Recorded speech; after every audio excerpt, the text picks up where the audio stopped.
క్రీస్తునందున్న ప్రియులకు ప్రేమతో వందనాలు తెలియజేస్తున్నాను.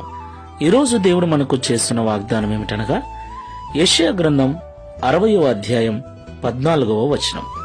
నిన్ను తృణీకరించు వారందరూ వచ్చి నీ పాదముల మీద పడెదరు. ఆమెన్.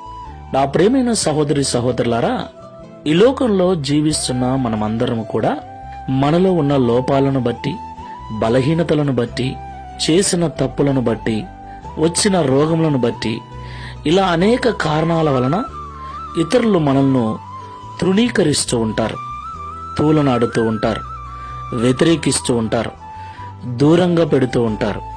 అసలు మనల్ని పట్టించుకోకుండా, ఎవరు కూడా మనల్ని ప్రేమించకుండా, ఏమాత్రము లెక్కలేని వారిగా, విలువలేని వారుగా మనల్ని చూస్తూ ఉంటారు.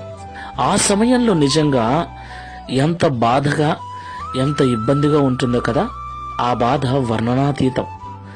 ఎవరూ పట్టించుకున్నటువంటి స్థితి, ఒంటరి జీవితం. అయితే దేవుడు అంటున్నాడు, ఎవరైతే ఈ లోకంలో నిన్ను తృణీకరిస్తున్నారో ఒకరోజు వారందరూ వచ్చి నీ పాదముల మీద పడతారు అని. దేవునికి మహిమ కలుగుగాక. అవును ప్రియులారా, దేవుడు మన బలహీనతలు తొలగించి బలపరచగల సమర్థుడు. మన రోగములను తీసివేసి స్వస్థపరచగలవాడు.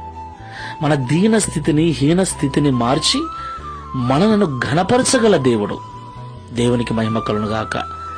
అలాగున మన జీవితము దేవుడు చేయాలి అంటే ఈ లోకంలో మనం కూడా దేవుణ్ణి ఘనపరచు వారముగా ఉండాలి. మన యొక్క క్రియల ద్వారా దేవుణ్ణి మనము ఘనపరచాలి. ఎవరైతే దేవుణ్ణి ఘనపరుస్తారో దేవుడు వారిని ఘనపరుస్తాడు. ప్రార్థన చేసుకుందాం. కృపాసత్య సంపూర్ణమైన ప్రభువా, మీకు స్తోత్రాలు చెల్లిస్తూ ఉన్నాం. ఈ ఉదయకాల సమయంలో మాతో మీరు మాట్లాడిన ప్రతి మాటను బట్టి వందనాలు చెల్లిస్తున్నాం. నిజమే తండ్రి, ఆయా సమయాలలో మా బలహీనతలను బట్టి, మా చేతగానితనాన్ని బట్టి, ఇంట్లో వారి చేత, ఆఫీసులో ఉన్న వారి చేత, ఇరుగు పొరుగు వారి చేత, ఆయా స్థలములలో ఆయా వ్యక్తుల చేత తృణీకరించబడిన వారమై, వెలివేయబడిన వారమై ఒంటరితనములో జీవిస్తూ ఉన్నాం. ఆ సమయంలో నిజంగా ఎంతో బాధ, ఎంతో వేదన. అయితే మా క్రియల ద్వారా, మా విశ్వాసము ద్వారా నిన్ను ఘనపరిచే వారముగా మేము ఉన్నట్లయితే ఈ లోకంలో మీరు మమ్మల్ని ఘనపరిచి, ఎవరైతే మమ్మల్ని తృణీకరిస్తున్నారో వారందరూ కూడా మా కాళ్ళ యొద్దకు వచ్చేటట్లుగా మా జీవితాలను మారుస్తారని మాతో మాట్లాడారు.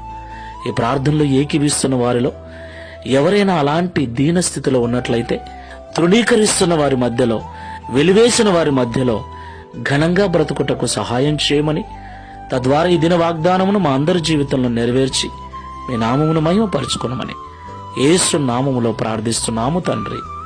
Amen. Praise the Lord. God bless you.